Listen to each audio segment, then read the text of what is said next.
नमस्कार, बड़ी बात छत्तीसगढ़ में आप सभी का बहुत बहुत स्वागत है। मैं हूं आपके साथ सौरभ त्रिपाठी। निकाय और त्रिस्तरीय पंचायत चुनाव के लिए आचार संहिता लागू हो चुकी है। आज से निकायों में नामांकन का दौर प्रारंभ हो गया है, लेकिन अब तक सियासी दल प्रत्याशी तय नहीं कर पाए हैं। हैरत की बात यह है कि सियासी दलों को अपने प्रत्याशी चुनने के लिए 5 दिन से भी कम समय मिलने वाला है। यही वजह है कि सियासी दलों में चुनाव का ऐलान होते ही उठापटक तेज हो गया है। दरअसल प्रदेश के 10 नगर निगमों और 45 नगर पालिका और 144 नगर पंचायतों के 2800 से अधिक वार्डों के लिए सियासी दल को 28 जनवरी के पहले न सिर्फ प्रत्याशी तय कर देने हैं, बल्कि उन्हें बी फॉर्म समेत तमाम प्रक्रिया पूरी करने भी हैं। लेकिन अब सवाल ये उठता कि आखिरकार अभी तक नहीं किया गया। पूर्व कांग्रेस प्रदेश अध्यक्ष धनेंद्र साहू की माने तो कांग्रेस तैयारी पूरी है और धनेंद्र साहू के मुताबिक सरकार की सोची समझी चल रही है और चाल है और विपक्ष को समय न मिले। और वहीं बीजेपी ने प्रत्याशी की घोषणा के लिए 25 जनवरी तक का डेडलाइन रखा है। डिप्टी सीएम अरुण साव ने कहा है कि जिले के पंचायत समिति की बैठक के बाद कल संभाग और चयन समिति की बैठक है और समय पर प्रत्याशियों का चयन पार्टी कर लेगी। आज इसी मुद्दे पर विस्तार से चर्चा होगी। चर्चा के लिए हमारे साथ कुछ मेहमान जुड़ेंगे, लेकिन उससे पहले सियासी बयानबाजी सुनाते हैं कि आखिरकार प्रत्याशियों की कमी है क्या।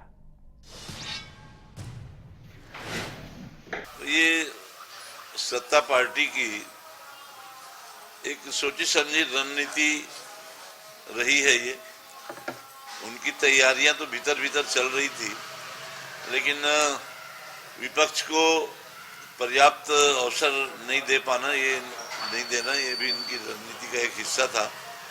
लेकिन अवश्य ही यह इतना शॉर्ट पीरियड में आज चुनाव की घोषणा की गई है और अवधि भी कम दी गई है और इतने कम समय में प्रत्याशियों को अपनी चुनाव की तैयारी करना, मैदान में उतरना, फिर उसको मतदाताओं से सबसे संपर्क करना, यह जो है अवश्य ही बहुत बड़ी कठिनाई वाला काम है। कोई भी प्रत्याशी होगा, सभी प्रत्याशियों के लिए ये कठिनाई का सामना उन्हें करना पड़ेगा। अभी नामांकन की ही बात कर लें कि अचानक तारीखों की घोषणा होती है और साथ ही अभी 25 जनवरी 26 जनवरी बीच में 2 दिन छुट्टी का दिन पड़ता है, तो नामिनेशन के लिए भी बहुत कम समय मिल रहा है लोगों को, चुनाव प्रचार के लिए कम समय मिल रहा है। जहां इतने दिन विलंब हुआ उसमें और भी उनको 4-5 दिन का समय और अतिरिक्त दे देना था। जहां तक भारतीय जनता पार्टी की बात है, संभाग स्तर की बैठकें संपन्न हो गई है। आज जिले की चयन समिति की बैठकें हैं और कल संभाग की चयन समिति की बैठकें हैं। तो समय पर प्रत्याशियों की चयन भारतीय जनता पार्टी कर लेगी और समय पर सभी घोषित प्रत्याशियों के नामांकन हो जाएंगे।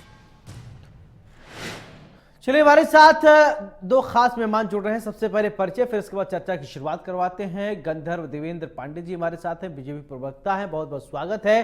अजय गंगवानी जी हैं, कांग्रेस के प्रवक्ता हैं, बहुत बहुत स्वागत है दोनों मेहमानों का। चर्चा की शुरुआत गंधर्व जी मैं आपसे ही करना चाहता हूँ। क्या प्रत्याशियों की कमी हो गई क्या, और प्रत्याशियों के नामों का भी ऐलान नहीं हो पा रहा है? लोग सवाल पूछ रहे हैं कि क्या टैलेंटेड लोगों की कमी हो गई है क्या विश्वसनीय लोगों की कमी हो गई है क्या, जो अभी तक पत्ते नहीं खोल रहे हैं आप लोग? देखिए, इसमें स्पष्ट तौर पे हमारे विभिन्न वार्डों में, बूथ समितियों में और जब आप नीचे के स्तर पे देखेंगे तो भारतीय जनता पार्टी की एक बहुत ही मजबूत प्रणाली है जो बूथ लेवल की टीमों तक के इनकी आवाज भी आ रही है जिसमें विभिन्न हेलो, हाँ ठीक है, आप आवाज आ रही है? देवेंद्र जी आप बोलिए। वो तो अजय जी बोल रहे थे, उनकी आवाज शायद भी कोई टेक्निकल दिक्कत है, आप अपनी बात रखिए। अच्छा, देखिए, बूथ स्तर तक में भारतीय जनता पार्टी की समितियां गठित हैं और आप देखेंगे भारतीय जनता प्रदेश छत्तीसगढ़ ने किस प्रकार से अभी तत्काल प्रभाव से जैसे ही घोषणा हुई उसके बाद से नियुक्तियां की है कि नगरीय निकाय चुनावों के लिए संयोजक कौन होगा, कंटेंट क्रिएटर कौन होगा, संगठन के तौर पे संयोजक कौन होगा नगर निगमों का।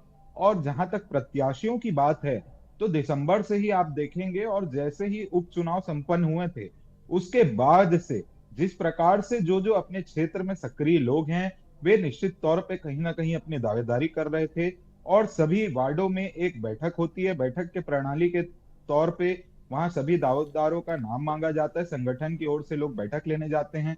वहां जो जो जिस जिस वार्ड से दावेदारी करता है, फिर उसके बाद उसकी संभाग स्तर में, प्रदेश स्तर में समीक्षा होती है और प्रत्याशियों की घोषणा हो जाती है। तो उसमें कोई ऐसा चिंता का विषय नहीं है, और निश्चित तौर पे भारतीय जनता पार्टी जिस प्रकार से कार्य कर रही है और जनता से जो प्रेम विभिन्न विधानसभा चुनाव के बाद से हमको प्राप्त होता आ रहा है, वो निश्चित तौर पे बना रहेगा, और हमारी टीम अभी बहुत मजबूत है और बहुत आगे। चलिए ठीक है अजय जी, अब आप बताइए। देवेंद्र जी कह रहे हैं उनकी तैयारियां मजबूत है, प्रत्याशियों के पत्ते खुल जाएंगे। आप लोग कब तक पत्ते खोल रहे हैं प्रत्याशियों के? देखिए, महत्वपूर्ण यह है कि हमारी तो पूरी तैयारी है। 2 दिन पहले भी कांग्रेस के राजीव भवन में सारे वरिष्ठ नेताओं की, सारे नगरीय निकाय को जिनको जिम्मेदारी दी गई है, उन सब की बैठक ली गई है। लेकिन महत्वपूर्ण बात यह कि भारतीय जनता पार्टी जानबूझकर एक साजिशन कह सकते हैं या रणनीति के तहत मात्र 5 दिन का समय दे रही है। ये चाहती थी कि विपक्ष कांग्रेस पार्टी को सही ढंग से समय न मिले, लेकिन की नियत नीति मंशा से कांग्रेस पार्टी बहुत अच्छे से परिचित है। इसलिए लगातार नगरीय निकाय के लिए, पंचायत चुनाव के लिए हमारी बैठकें जारी है। एक पूरी ब्लूप्रिंट, एक पूरी रोड मैप, एक पूरी कार्य योजना लेके हम चल रहे हैं। हमारे लगभग सारे प्रत्याशी प्रत्येक वार्ड में, देखिए कहीं ना कहीं जो 2800 से अधिक वार्ड है वह हमने प्रत्याशी तय कर लिए। लगभग 10 नगर निगम हो या अलग नगर पालिका है, क्योंकि हमने पूरी एक ब्लूप्रिंट बना के रखी है, क्योंकि हमें पता था। देखिए, महत्वपूर्ण बात यह है कि गंधर जी की बात में अच्छे से सुन नहीं पाया, मुझे आवाज नहीं आ रही थी। लेकिन महत्वपूर्ण बात यह है कि भारतीय जनता पार्टी नगरीय निकाय चुनाव, पंचायत चुनाव से लगातार घबराई हुई है। ये लगातार टालने का प्रयास करते रहे। आज ये इस समय का वेट करते रहे कि अपने मनपसंद प्रशासकों की नियुक्ति करके चुनाव को प्रभावित कर सके। देखिए, महत्वपूर्ण 5 कदम मैं बताना चाह रहा हूं। सबसे पहले कभी कहते हैं प्रत्यक्ष चुनाव करेंगे, कभी अध्यक्ष प्रत्यक्ष चुनाव करेंगे। अनुर सिंह जी का बयान आया था कि भैया प्रत्यक्ष चुनाव करेंगे, बाद में फिर पलट गए। तो ये पहली बात कि चाहे प्रत्यक्ष चुनाव कर ले, चाहे प्रत्यक्ष चुनाव कर ले, शानदार परिणाम हम दोहराएंगे। वर्तमान में 14 की 14 नगर निगम, 48 में से 44 नगर पालिकाएं, 122 में से 9 नगर पंचायतें, ये कांग्रेस पार्टी का कब्जा है। तो ये दिख रहा है कि जन समर्थन लगातार कांग्रेस के साथ है। दूसरी महत्वपूर्ण बात है कि भारतीय जनता पार्टी जानबूझकर मतदाता सूची में फेरबदल करके राजनीतिक फायदा उठाने का प्रयास करती है। परिसीमन को भी प्रभावित किया। 50 से अधिक याचिकाएं हाईकोर्ट में परिसीमन के खिलाफ पेंडिंग चल रही है। आज पहली बार कहते हैं भैया बैलेट पेपर से चुनाव करेंगे, फिर इनके मन में नियत नीति मंशा क्या है, अचानक अरुण साहु जी कहते हैं नहीं हम ईवीएम से चुनाव करेंगे। तो ये तो ससुरदायी प्रश्न है। दूसरी महत्वपूर्ण बात है कि जानबूझकर साजिशन जो है, जिला पंचायत में पहले 25% जो आरक्षण था ये ओबीसी वर्ग का था। ये टारगेटेड रूप से जो 25% आरक्षण मिलता था किसी भी जिला पंचायत के अध्यक्ष को, मैंने ओबीसी आरक्षण दे दिया। तो साजिशन ये आदिवासी विरोधी तो थे ही, ये ओबीसी विरोधी जो चरित्र है ये जनता के सामने खुल के आ चुका है।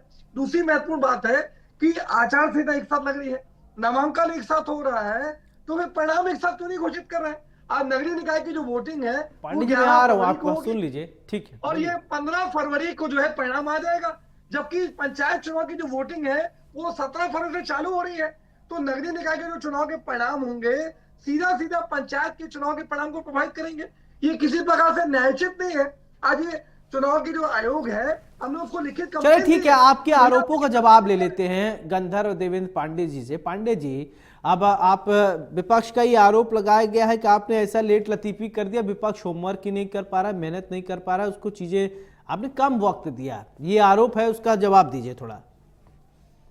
दूसरा एक देखिए, कहीं ना कहीं जिस प्रकार से हमारे कांग्रेस के प्रवक्ता भाई कह रहे हैं उसमें कहीं ना कहीं निश्चित तौर पे कांग्रेस पार्टी का और कांग्रेस छत्तीसगढ़ का आक्रोश दिख रहा है कि किस प्रकार से वो अंदर खाने अपने आप में नाराज हैं और अपने आप में उनकी तैयारियों में क्या कमी रही है। और जहां तक आरक्षण के विषय की वो बात कर रहे हैं, यही आरक्षण वो जहां पर उनका शासन है उन राज्यों पे देते हैं। सुप्रीम कोर्ट की गाइडलाइन है, उसके तहत आरक्षण की प्रक्रिया का पालन किया गया। चुनाव जब पहले हो रहा था, पहले बोला गया कि कराया जाएगा, इसमें प्रशासकों की नियुक्ति, एक मैंने पहले भी कहा, आपके चैनल में ही कहा कि ये कुछ थोड़े समय के लिए, क्योंकि एक ये प्रोसेस है, उसके तहत ये करना अनिवार्य है। और हमारी पहले से ही मंशा रही थी कि हम वन नेशन वन इलेक्शन की दिशा में उस ओर में काम करते हुए छत्तीसगढ़ में कम से कम समय के लिए आचार संहिता लगे, ताकि लोकहितों के कार्य कम से कम प्रभावित हों और विकास की गति निरंतर बनी रहे। ऐसा प्रयास करते हुए नगर निगम का और त्रिस्तरीय पंचायत चुनाव का हम लोग चुनाव कराएंगे। अब इसमें अप्रत्यक्ष रूप से जो चुनाव होने थे, जिसमें बैलेट पेपर से चुनाव, तो पंचायत के चुनाव होंगे। जो बाकी चुनाव है नगर निगम के, उसमें ईवीएम का प्रयोग करना है तो उससे भी हो जाएंगे, कहीं कोई दिक्कत नहीं है। जब प्रत्यक्ष रूप से, जो पिछली बार भूपेश बघेल जी के शासन काल में इन्होंने ये अधिकार जनता से छीन लिया कि वो अपना महापौर चुन सके, और लोगों ने देखा है जब 5 साल शासन काल चला कांग्रेस सरकार का, तो किस प्रकार से जो अप्रत्यक्ष रूप से इन्होंने अपने महापौर निर्वाचित करके बिठा कर रखे थे, उन्होंने किस प्रकार का दुरुपयोग पैसों का किया। रायपुर का ही उदाहरण देखेंगे तो 850 करोड़ स्मार्ट सिटी के नाम पर स्वाहा कर दिए गए, किसी को कानो कान खबर नहीं होती। यहाँ पर प्रमुखता से भारतीय जनता पार्टी के लोगों ने आवाज उठाई, और आज इनको भी इसी बात की बौखलाहट है कि अब जनता को दोबारा वो मौका दे दिया गया है। तो जनता को जब अपना मेयर और उनका जो अधिकार पूर्व में था वोट करने का वो मिल गया है, तो निश्चित तौर पे जनता इनको सबक सिखाने का मन बना चुकी है।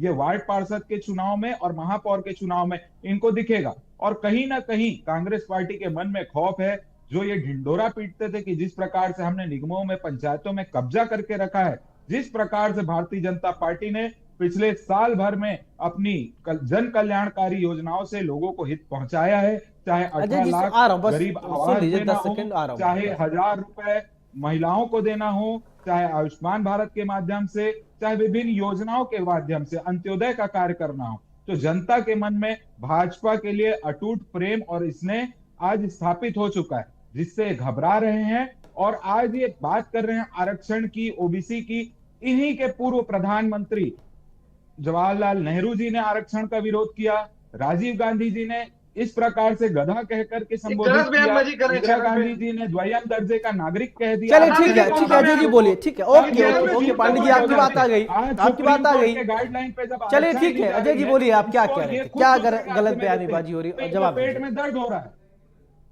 गंधा जी शांति में, बाप की शांति। देखिए महत्वपूर्ण बात है, मेरे छोटे भाई बड़े बड़े दावे कर रहे हैं। एक साल में शायद सरकार पूरे छत्तीसगढ़ में पूरी तरह से अलोकप्रिय, अलोकतांत्रिक और रिमोट कंट्रोल की सरकार है। मेरे शायद सरकार ने बड़े बड़े वादे करके आज सरकार बनाई। क्या महिलाओं को 500 रुपये सिलेंडर दिया? मेहतारी वंदना के नाम से 70% महिलाओं को ठगा जा रहा है। आज जो सहायक शिक्षक महिलाएं प्रदर्शन कर रही है, बाल खींचकर पुलिस पिटाई करती है। 100 दिन में नियमित कर्मचारियों को नियमित करने का वादा किया था, क्या एक भी कर्मचारी को नियमित किया? आप 1 लाख रोजगार का दावा करते हैं, एक साल में एक युवा को रोजगार नहीं देते। 39,000 शिक्षक के पद खाली है, आप उसकी भर्ती नहीं करते। ताकि लगाई नौकरी से सहायक शिक्षकों को 3,000 लोगों को नौकरी से निकाल देते हैं।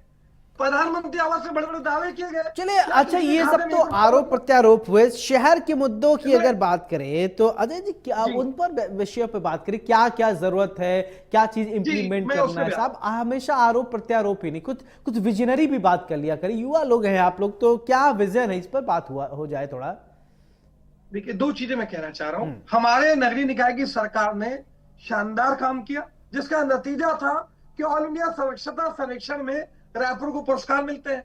14 से अधिक पुरस्कार केंद्र की मोदी सरकार ने छत्तीसगढ़ के विभिन्न नगर निगम को दिया। हमने यहाँ सड़क, पानी, बिजली की व्यवस्था की। ये महत्वपूर्ण बात है कि इन्होंने एक्सप्रेस वे में घोटाला किया, पूरी एक्सप्रेस वे को फिर से तोड़ के बनाया गया। अपनी कमीशन छोड़ी के चलते स्काई वॉक बनाते हैं। दूसरी महत्वपूर्ण बात है कि अगर शहरी की बात कर रहे हैं, आज जो सबसे महत्वपूर्ण जिम्मेदारी सरकार की है कि एक सुरक्षित और भयमुक्त वातावरण देना। यहाँ लगातार अपराध बढ़े हैं, कानून व्यवस्था बिगड़ी हुई है, भारतीय जनता पार्टी लगातार वादा खिलाफी कर रही है। यही मुद्दे हैं जो कहीं ना कहीं नगरीय निकाय और पंचायत चुनाव के निर्णय को निर्धारित करेंगे। एक साल में छत्तीसगढ़ में 600 से अधिक हत्याएं, 3096 से अधिक महिलाओं के साथ अनाचार, 5-5 गोलीकांड। ये दिख रहा है कि किस प्रकार से शराब की तस्करी चल रही है, लगातार मॉब लिंचिंग हो रही है, लगातार नक्सली घटनाएं हो रही है। हसदेव में जब पेड़ काटे जाते हैं, आदिवासी विरोध करते हैं, तो पुलिस उनकी बर्बरतापूर्ण पिटाई करती है। सबसे महत्वपूर्ण बात, यहाँ 70% लोग किसान हैं। आपने किसानों से वादा किया कि प्रति एकड़ 21 क्विंटल खरीदेंगे, 3100 रुपए धान का मूल्य देंगे और तुरंत भुगतान करेंगे। ना आप प्रति एकड़ 21 क्विंटल खरीद रहे हैं, 3100 की जगह 2300 रुपए का भुगतान कर रहे हैं। क्या किसी पंचायत में एक भी भुगतान केंद्र है? तो ऐसा कोई सगा नहीं जिसे भाजपा ने ठगा नहीं। चलिए ठीक है, ठीक।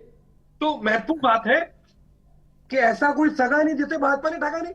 इन्हीं सारे मुद्दों को लेके हम कांग्रेस पार्टी जनता के बीच जाएंगे, जिसका नतीजा है कि भारतीय जनता पार्टी घबराई हुई है, लगातार चुनाव को टालने का प्रयास करी है। ये इन प्रकार राजनीतिक साजिश और षड्यंत्र के चलते ये जीतने का प्रयास कर रहे हैं, लेकिन छतरी की जनता को सबक सिखाएगी, ये बुरी तरह दोनों चुनाव हारेंगे।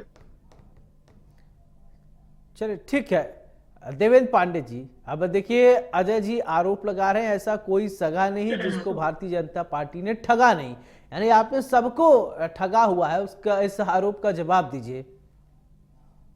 देखिए, सर्वप्रथम तो मैं अपने भाई अजय जी से कहूंगा कि थोड़ा जल ग्रहण करें, उनकी तबीयत ठीक नहीं लग रही है। और उसके बाद मैं जिस प्रकार से उन्होंने आरोप लगाया उसका जवाब दे देता हूं। 2300 रुपए सभी के खाते में 72 घंटे के अंदर आ गए। जो अंतर की राशि है उसे माननीय मुख्यमंत्री जी ने कहा कि वो भी सभी को जैसे ही खरीदी पूरी होगी उसके बाद दे दी जाएगी। अभी कैबिनेट की बैठक में भी ये फैसला हुआ। महतारी वंदन योजना के नाम से 70 लाख महिलाओं के खाते में पैसा जा रहा है, जो जग जाहिर है। उस पे ये आरोप लगा रहे हैं। अभी आपने विजन की बात की, आपने विजन की बात की, मैं आपको भारतीय जनता पार्टी का विजन बताऊं। जिस प्रकार से आदरणीय प्रधानमंत्री मोदी जी ने विकसित भारत का लक्ष्य रखा है, हम विकसित छत्तीसगढ़ की नींव रख रहे हैं। आप नया रायपुर में देखेंगे विभिन्न प्रकार के प्रोजेक्ट्स आ रहे हैं, वहां फार्मा इंडस्ट्री स्थापित करने की योजना चल रही है। हमारे भाई साहब ने कहा कि हमने एक भी रोजगार नहीं दिया। पिछले 1 साल के आंकड़े जब आप उठा करके देखेंगे तो 10,000 रोजगार दिए जा चुके हैं। 10,000 रोजगार लोगों को मिला है। फिर उसके बाद आप देखेंगे तो बीएड अभी तो आप एक भी नहीं कह रहे थे, अब 6,100 में आ गए। फिर आप बीएड के बोल रहे हैं 3,000 लोगों 1 लाख को रोजगार का दावा किया है। तो उसमें हाई कोर्ट का क्या डिसीजन को भी स्पष्ट कीजिए। कितने रोजगार देंगे? जनता को गुमराह करने का काम जिस प्रकार से आपने छत्तीसगढ़ की जनता को लूटा, अभी वर्तमान में देखेंगे तो इनके पूर्व आबकारी मंत्री कवासी लखमा जी गिरफ्तार हो चुके हैं। पूर्व मुख्यमंत्री आपके भूपेश बघेल जी महादेव सट्टा ऐप घोटाले में नामजद एफआईआर दर्ज है उनके नाम पर।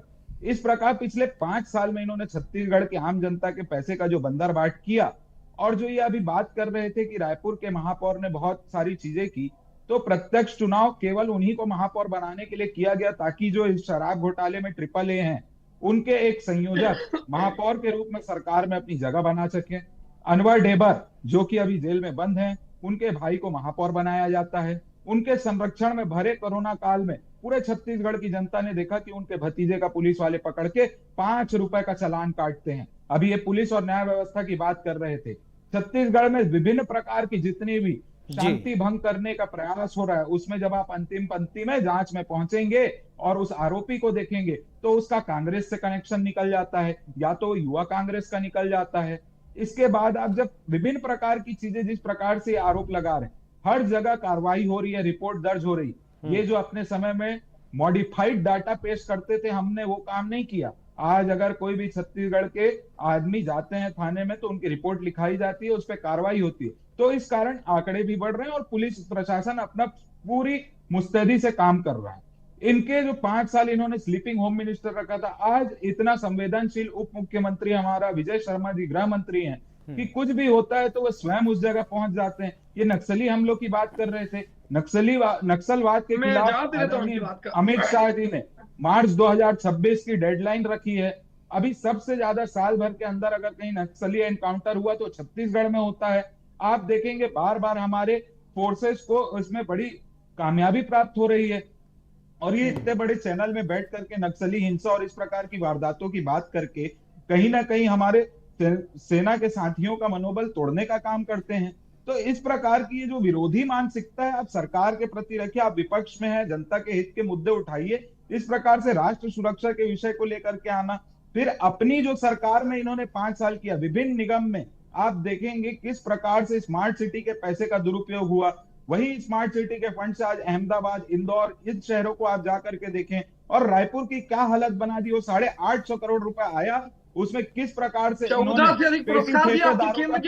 काम किया। छत्तीसगढ़ के पेटी नगर निगम ठेकेदारों का पेट झूठ भरने मत का बोले काम चैनल पिछले पे 5 गंदा साल मेरा में किया। निवेदन है। और गलत ये जो आरोप पेश न स्काई वॉक करें। की बात कर रहे ये थे, भारतीय इस जनता स्काई पार्टी का वॉक को चरित्र है। बर्बाद करने का चैनल अगर पे किसी आके ने झूठ काम बोलते किया तो हैं, कांग्रेस की जनता को सरकार ने गुमराह किया। करने का प्रयास अगर वो करते बन हैं। जाता यही तो भारतीय आज जनता पार्टी का चरित्र मेकाहारा है। अस्पताल से डीकेएस इसीलिए आप हारते अस्पताल के हैं। लिए सारे जहां नगरीय ऑटो निकाय करके चुनाव, लोग जाते हैं, सारे वहां पंचायत एलिवेटर चुनाव, के माध्यम से वो भैया डायरेक्ट उधर जा अपराधपूर्ण सकते बना थे, दिया छत्तीसगढ़ सुपर को आपने। स्पेशलिटी हॉस्पिटल महिलाओं में के जा साथ सकते बलात्कार थे, हो रहा है, वो अलग अलग लगातार जगह जा गोलीकांड हो सकते रहे थे। हैं। महिलाओं के साथ न्याय शोषण मंत्री के बड़े इनके बड़े दावे कर शासनकाल रहे में हैं, सर्वाधिक खबरदार हुआ है। हत्या हो रही है, इनके साथ महिलाओं के साथ हमारे में बलात्कार तो हो रहे हैं, महिलाओं के लिए छोटी छोटी संरक्षण बच्चियों का यौन स्पेशल शोषण हो रहा है। नंबर ये जारी चैनल किए में गए के हैं, झूठ किसी बोलते को हैं। कोई तकलीफ हद होती है होती है तुरंत झूठ बोलने की कार्रवाई चैनल होती पे। है। आप बारह का जो देखेंगे ईश्वर प्रशासन साहू है, जी के बड़े सुपुत्र बड़े को दावे करते रहे आप। देखने के लिए ना वहां ये उस समय भाजपा के रविंद्र पीछे चौबे जी लगे जाते हैं, अपराध चरम आज पे वो है। ओबीसी समाज की शायद बात कर रहे सरकार जो हैं। रिमोट कंट्रोल रविंद्र की चौबे सरकार जी चल चुनाव रही हार है, के बैठे अमित इसीलिए शाह मोदी बैठे। जी दिल्ली के एसी फिर चैम्बर में आप चला रहे देखेंगे हैं। अभी ये सच अमित को शाह स्वीकार जी ने करिए जिस छोटे बड़े प्रकार से चैनल पे। नक्सल क्षेत्र में ये विजय शर्मा सच जी के स्वीकार साथ करने का काम साथ किया। दिखाइए। इनको देखें क्या सिलेंडर भूपेश मिला बघेल जी 500 ने, में? उनके क्या सौदे में ऊपर रोजगार इतना मिला? बड़ा वीडियो दुबई क्या से बैठ प्रधानमंत्री करके आवास का अपराधी पैसा डाला बनाता है आपने? कि हाँ ये हमारे साथ हर वर्ग, संयोजक के तौर किसान पे हो, थे, और महिला उनके हो, ऊपर युवा नामजद हो, एफआईआर दर्ज हो मजदूर जाती हो, है। गरीब ऐसा हो, कोई विभाग आदिवासी इन्होंने ही हो, नहीं छोड़ा हर वक्त पिछले उठाने 5 का साल काम में किया आपने एक जहां साल में। भ्रष्टाचार ये ना किया जनता हो, सबक सिखाई जहां गंगा आम जी जनता आपको। का पैसा ना खाया इस हो। सच को इस स्वीकार कर प्रकार लीजिए। की चीजें करके आज आज जब ये बैठ करके अपनी पार्टी मैं का जवाब दुख देना चाह बचाव रहा हूँ, कर समय रहे दीजिए हैं, मुझे। तो कहीं ना कहीं ये एक मजबूरी है जिसपे ये अपने आप को सिद्ध करना चाह रहे कि हम जनहितैषी हैं। अरे लेकिन दंतेवाड़ा छत्तीसगढ़ में की एक ही जनता, आप नाले पे इनको तीन ये तीन पुल सोचिए, बनाते हैं आप लोग। 3 जो चुनाव से बेचारा लगातार भ्रष्टाचार हार का रहे हैं। मामला खुलासा इनके करता है, प्रदेश अध्यक्ष उसकी अभी तक खलासी इस्तीफा लगोगे, देने ईडी के लिए भेजते हैं आप तैयार लोग। नहीं है। ये इनके चरित्र है आपका। वर्तमान प्रदेश एक अध्यक्ष पत्रकार हमारे मंडल बसपा का अध्यक्ष जी से चुनाव मुकेश हार गए, चंद्राकर वो जो अपना भ्रष्टाचार का विधानसभा का चुनाव हार करता गए। है, नहीं, भाई इनकी अपनी हत्या बारी में करते बोलिए, हैं। एक एक लोग आपका अपने अपने चरित्र बारी में आपको बोलिए, दिखाई तभी देगा। बात आ मुख्य पाएगी, आरोपी प्लीज। को आप देख सकते हैं कौन थे, किनके साथ फोटो थी, दीपक बैद जी से उनका क्या संबंध था। मैं जवाब दूं, मुझे समय दीजिए। चलिए ठीक है अजय जी, अब बोले। ठीक है, बहुत सारा आरोप, बहुत आरोप आपने लगाया देवेंद्र जी। अब चलिए ठीक है अजय जी बोलिए। देखिए महत्वपूर्ण बात है, गंधर्व जी बड़े बड़े दावे कर रहे हैं। आज हमारे कवासी लखमा में ईडी भेजने की बात करते हैं। ये वही कवासी लखमा है जो शीतकालीन सत्र में दंतेवाड़ा में एक ही नाले पे 3-3 पुल बिना टेंडर के, बिना बजट के प्रावधान के, बिना प्रशासनिक अनुमति के ये कमीशन खोरी भ्रष्टाचार करते हैं। लेकिन आज इनके मंत्री में नैतिक साहस महीने नहीं का है 50 कि लाख ना लेते ठेकेदार पे हैं कार्रवाई और करे, 1.5 करोड़ ना अलग से अधिकारियों लेते पे हैं, कार्रवाई ऐसा करे। कुछ ईडी ने तो आज उसके बताया है लिए ईडी कोर्ट भेज में। देती है। शांत हो जाइए कवासी गंधर्व जी। लखमा जी के बारे में त्रिपाठी जी कोर्ट आपकी में जिम्मेदारी नहीं है, बताया गया है। शांत करा लीजिए इनको।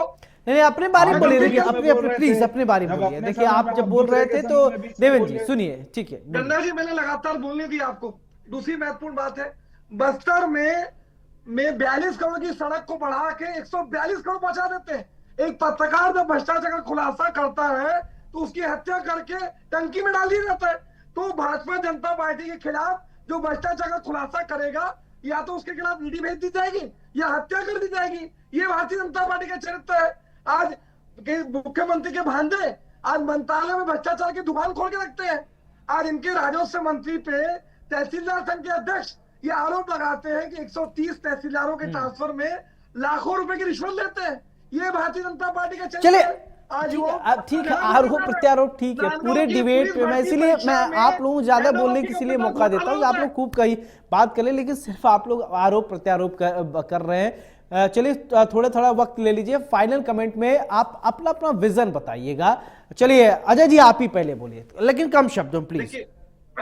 देखिए महत्वपूर्ण बात है कि आने वाले नगरीय निकाय और पंचायत चुनाव के लिए हमारी घोषणा पत्र की समिति की 2 बैठकें हो चुकी है। एक पूरी ब्लूप्रिंट, आने वाले 5 सालों में हम नगरीय निकाय में, पंचायत में किस प्रकार से कार्य करेंगे, आम जनताओं के हितों के लिए सड़क, पानी, बिजली और अन्य सुविधाओं को कैसे बेहतर ढंग से पहुंचाएंगे, इसका पूरा एक रोडमैप, एक कार्यमंडल लेकर हम जनता के बीच जा रहे हैं। सत्यनारायण शर्मा जी ने 2 बैठकें ली है, आज भी बैठक हुई है। तो कहीं ना कहीं जो घोषणा पत्र है ये आपका रोडमैप होता है, एक पूरा ब्लूप्रिंट होता है कि चलिए ठीक है, आ गई आपकी बात, ठीक है। देवेंद्र पांडे जी कम शब्दों में फाइनल कमेंट, ठीक है, ओके सर आपकी बात आ गई। देखिए, हम विकसित छत्तीसगढ़ की ओर अग्रसर होते हुए मोहल्लों में, वार्डों में, नगर निगमों में, नगर निकायों में और पंचायतों में शिक्षा, स्वास्थ्य, जो साफ सफाई की व्यवस्था है, उन सभी क्षेत्रों में बहुत ही अधिक स्तर पे आगे बढ़ चढ़कर काम करेंगे। जिस प्रकार से मितानिन और विभिन्न सहायकों के माध्यम से अनेक प्रकार की जो योजनाएं हैं उसको चलिए बहुत बहुत शुक्रिया गंधर्व जी, आपका बहुत बहुत शुक्रिया। अजय जी आपका भी बहुत बहुत शुक्रिया बड़ी बहस पे हमारे साथ चर्चा करने के लिए। देखिए अब सवाल ये उठता है कि भारतीय जनता पार्टी प्रत्याशी खोज रही है, कांग्रेस वाले प्रत्याशी खोज रहे हैं। आखिरकार जो हमेशा होमवर्क करने वाले लोग, हमेशा 24/7 चुनावी मोड में रहने वाले लोग हैं, उनको भी प्रत्याशी खोजना पड़ रहा है। बहरहाल अब ये प्रत्याशी खोजे जाएंगे, उनके नामों का ऐलान होगा, फिर इसके बाद जनता के बारे में चर्चा होगी। बड़ी बहस में मेरे साथ फिलहाल इतना ही। नमस्कार।